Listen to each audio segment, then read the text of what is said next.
The night had been heavy with arguments. Meher slammed the kitchen door, her heart still burning. Armand, equally tired, lay down with the children in their room. He didn't want them to hear their parents' raised voices. Meher curled up on her side of the bed, staring at the wall.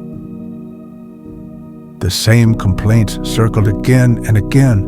Money, responsibilities, the burden of a house that never seemed quiet. Meher felt invisible, unappreciated, exhausted by the endless cycle of cooking, cleaning, and compromise. Armand felt misunderstood, weighed down by the constant pressure to provide.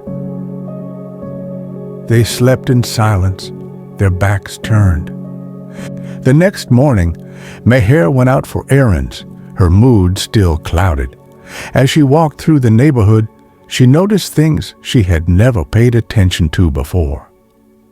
At the corner, a woman sat on the ground with her child. The little boy was barefoot, tugging at his mother's arm, asking for food. Meher felt a pang. Her children never went to sleep hungry. Further down, she saw a widow struggling to carry water pots from the well.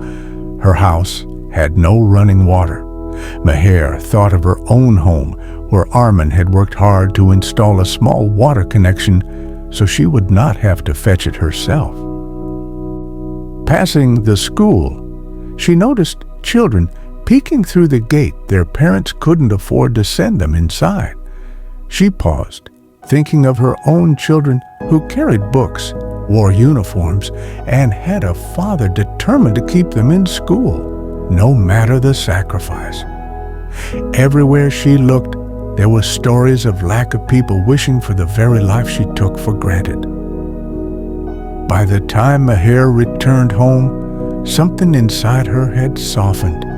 She found Armand in the courtyard, fixing a broken stool. His face was tired, but his hands were steady. She watched him for a moment, and her eyes filled with tears. She sat beside him and whispered, "I'm sorry. I forget sometimes. The things I complain about, they're blessings others only dream of." Armand looked up, surprised, then gave a weary smile. "I just want you and the children to be safe. I may not give you everything, but I'm trying." She placed her hand on his, and that's more than enough. That evening, the house was the same, the walls no brighter, the chores no fewer. But something had shifted. Meher laughed with her children, and Armand joined them for dinner without the heavy silence of the night before. They hadn't become rich overnight, nor had life turned into a fairy tale, but gratitude had changed the air they breathed. Because Meher had realized they were living in someone else's dream. Moral: happiness is not about having everything. It is about recognizing the blessings already around you. What seems small to us may be the dream someone else prays for.